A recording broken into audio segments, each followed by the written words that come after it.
I had really fell in love with the sitar and was looking for another opportunity to use it. And I also started to dig a lot of surf guitar because I was always into Roy Clark, another really good country guitar player. Well, we ran across this riff on an old record I had that inspired me to write this song called Merkenwig. And it was such a funny story behind this that we ended up naming this our first album called Merkenwig. And this is a little number that was influenced by Roy Clark.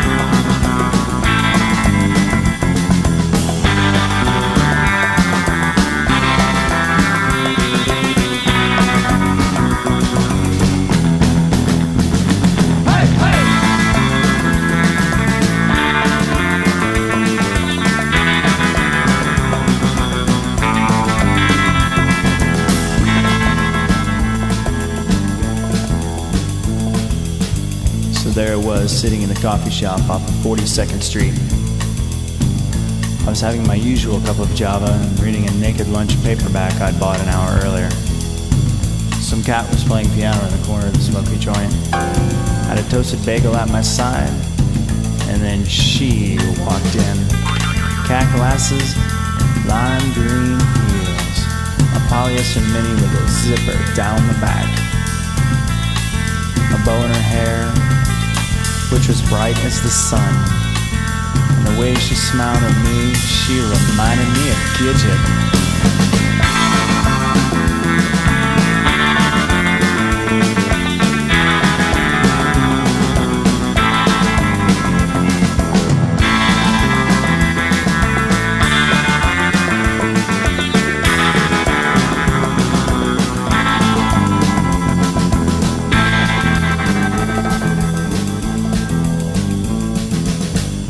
I watched her walk over to the soda jerk and order something with a big straw.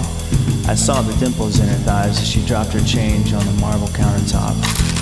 Not one to pass this Betty up, but Burroughs aside walked over and pulled up a chair. I could see her thick red lips clearly now. I felt like Dolomite jabbing Queen Bee as our dialogue began. I knew right away we had to leave the scene, you know what I mean? And after minimalist conversation, I discovered myself strapped in, speeding away in her convertible Thunderbird.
I looked, and there I was. Some hours later I awoke. It was raining pretty heavily as we approached the outskirts of Bugtussle.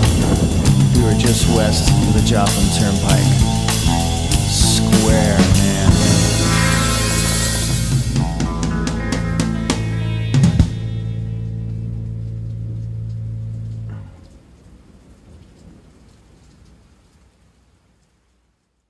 At this point, I'd started to find a little bit of momentum and really enjoyed writing music. And also, I was starting to meet a lot of really good musicians that I looked up to. And there was a guitar player in the area that everybody always raved about named Andy Timmons. And when I first saw him play, I could tell he had a real strong command of many different styles. There'd be a lot I could learn from him. And I got him to come to Denton one day to do a solo on one of my songs I'd written, and I had the opportunity to go to lunch with him at New York Subway. I think in that hour that I sat down and talked to him, I learned more about how to make a living as a musician than I ever had in my whole life. And he had such a positive attitude about it, it couldn't help but rub off on me. He was the first guy that really emphasized to me that those who can teach. He said that. He said, you really got to find a way to play the guitar as much as possible. So you need to be teaching lessons, doing gigs, taking any gig that you can get, doesn't matter what the style is. And that really struck a chord with me. And I'd written this song called Lost, and it was the first time also I'd recorded with a tabla player. I had some friends that were playing gigs with this really awesome tabla player based in Dallas named Nikhil Pandya. And he had worked with Earl Harvin and a lot of other local musicians, and I wanted to explore that instrument, and this was a perfect opportunity. And Eric Delgard played bass on this, and Nikhil Pandya played the tabla, and we had Keith Carlock on drums. And it was a lot of fun to see how you could blend all these different styles and kind of start to come together with a style of its own.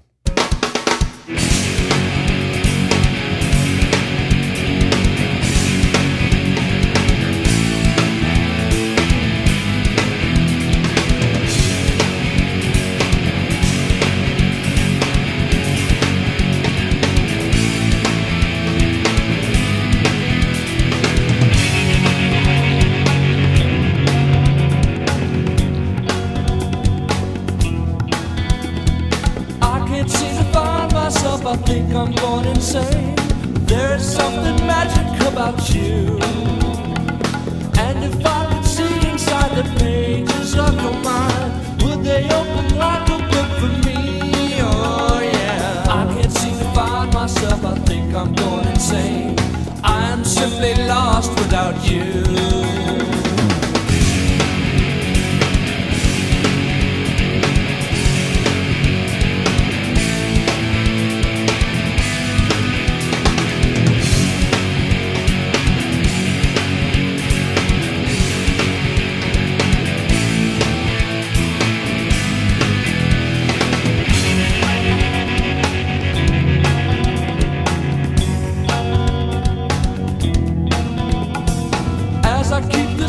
So my poor heart slowly bleeds. I'm forever tainted like a fool. Still my heart can never keep the love it seems to find. You know it's tragic when it's true. Oh yeah. I can't seem to find myself. I think I'm going insane. I am simply lost without you. Where am I gonna go? What am I gonna do? All things set aside, I'm all alone and I'm lost without you. Where am I gonna go? What am I gonna do? All things set aside, I'm all alone and I'm lost without you, yeah.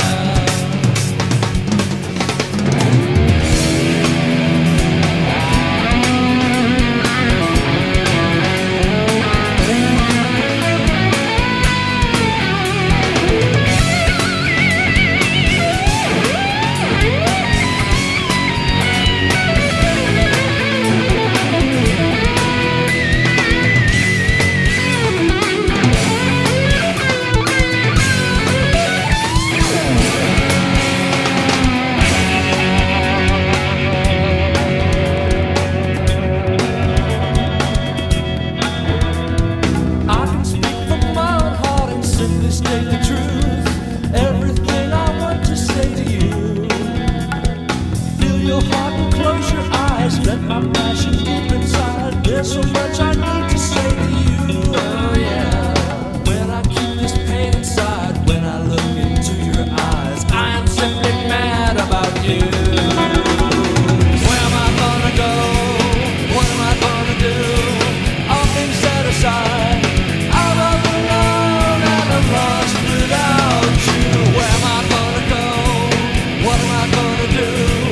All things set aside, I'm all alone and I'm lost without you.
You know, it's funny how when you're ready in life, the right people will show up. Riddle Me This had always been a trio, and we were trying to expand and figure out a way to get more gigs and expand our set list and stuff, and our bass player was leaving, and we needed somebody new. We needed some fresh new blood in the band, and I'd put up an ad, and a guy named Paul Schmaus had called me, and he sounded real confident, and we auditioned a couple other people, and we figured out real quickly he would be a great asset, because not only was he a good bass player, but he also played guitar, and he was a really good singer and a songwriter. And when I first met him, he lived across the street from me, so it was kind of a good local close guy that I could get together with and drink a few beers and sit around and noodle and make up songs. And he had already had some strong stuff that he had written, and so it added a lot to the band and his singing dynamics, and we started working together. And we always thought of it like the Beatles a little bit, you know, like a small, goofy version of the Beatles, but Paul was like John Lennon and I was like Paul McCartney. And this is a song he wrote called Get to Know You.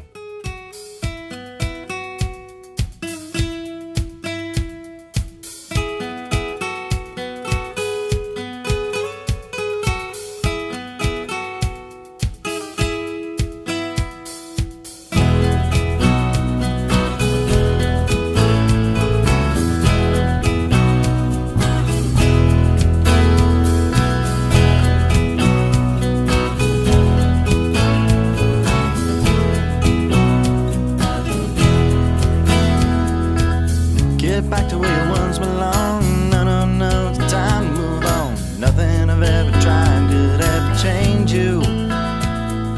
Don't try beating up against my heart. I'd ever start with you again. Found someone new for my company. You're too late, baby, I tell her, come on over, come on and sit down. Not quite sure just what I found. Wanna get to know you. Come on, baby, let's paint the town red. Not quite sure just what I've said.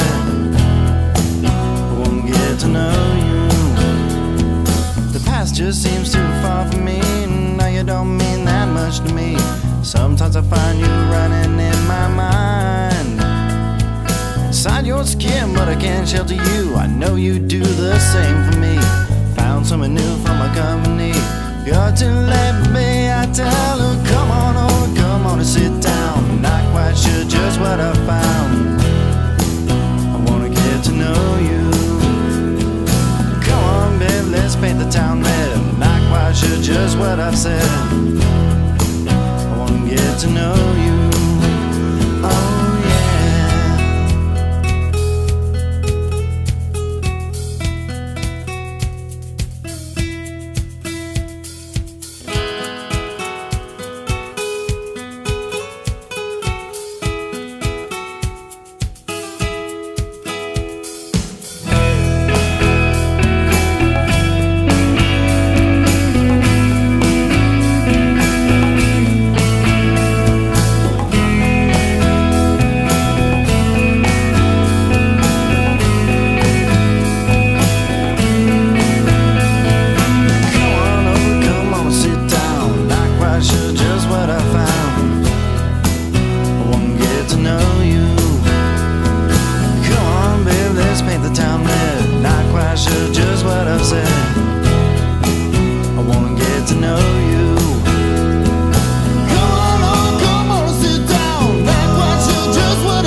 At this point, I was really excited because we were starting to get some momentum.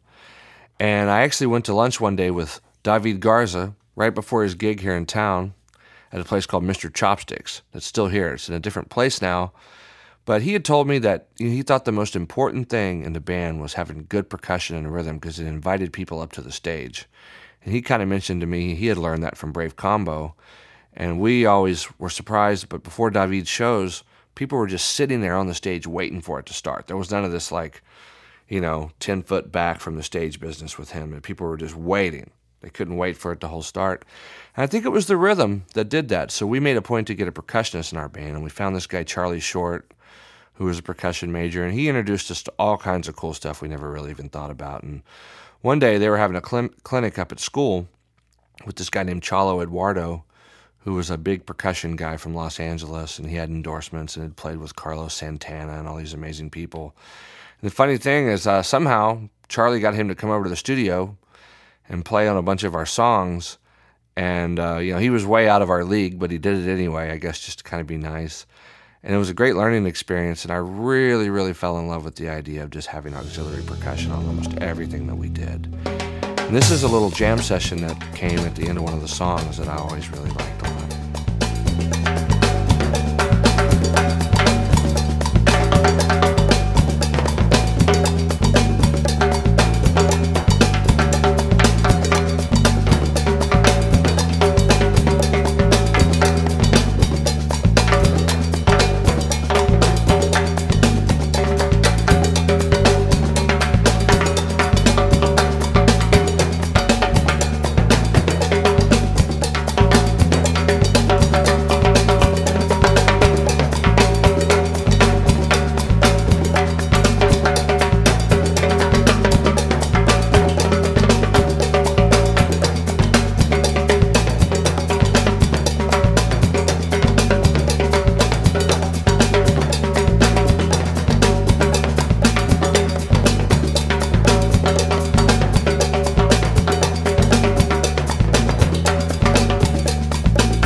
So at this point, with all my exposure to percussion and these great drummers, I actually got to know Dr. Shatroma pretty well, because most of the time the steel band was playing or something was going on, he was there, and I would go and talk to him and ask him questions.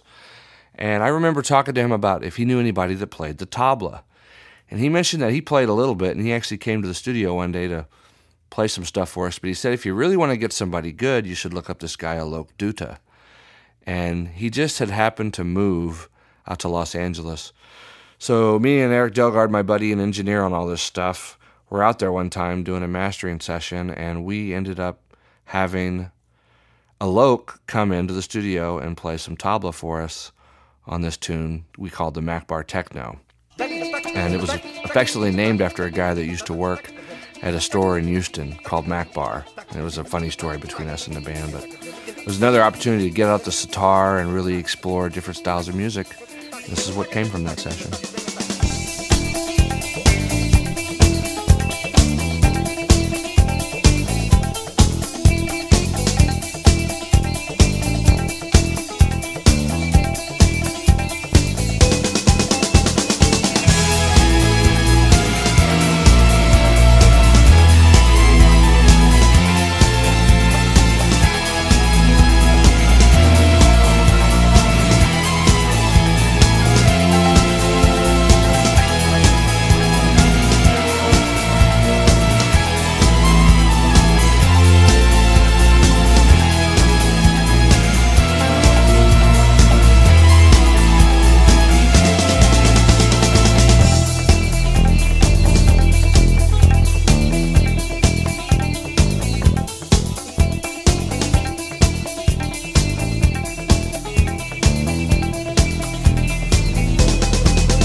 One of the most memorable and funny moments of my life is when I got to school here and saw this nuclear polka band called Brave Combo that was playing my mom's music, but doing it with the attitude of Iron Maiden.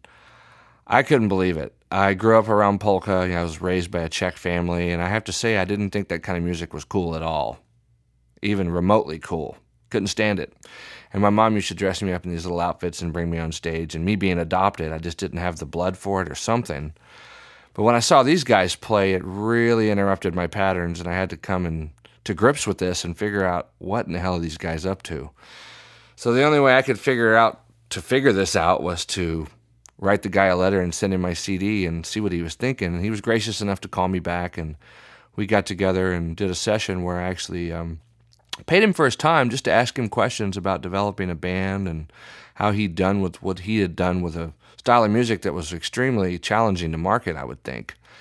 And I think I learned more in that 2 hours than I did in 10 years of messing around with music before that. And he ended up becoming a good friend, and we recorded a Czech song called No Beer Today for our second album, which we'd called Trademark. And Carl offered to come play the accordion. He wouldn't even accept money for it. We wanted to pay him for it, but he just came in and played this amazing accordion solo.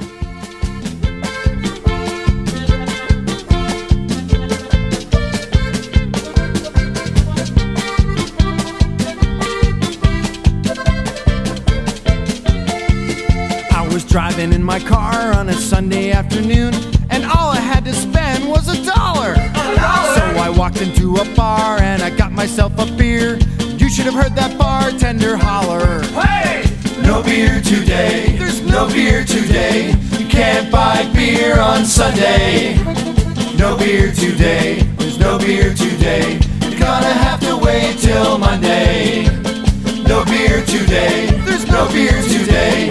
Can't buy beer on Sunday." Said no beer today, no beer today. You're gonna have to wait till Monday. Hey!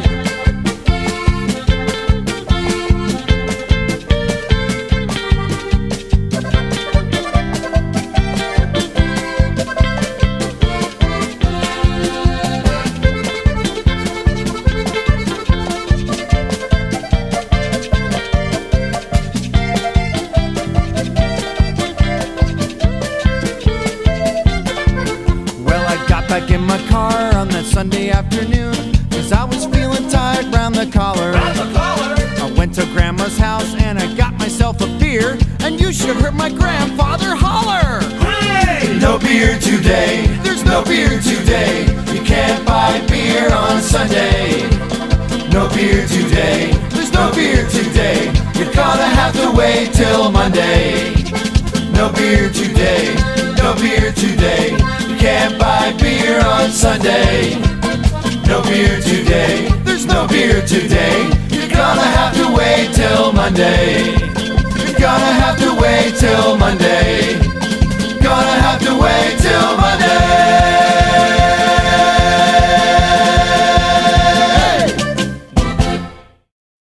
Surf Tune's a little tune that me and Paul came up with to put on Trademark, our second album.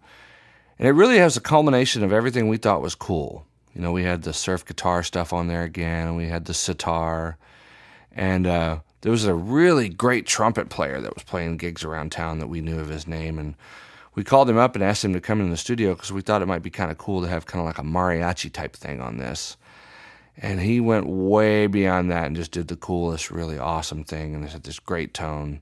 And I've always really enjoyed this tune and listened back to it. His name was Adolfo Acosta. And he's playing with Tower of Power now, just a great player. I imagine he's going to be doing a lot of great stuff over the next few years.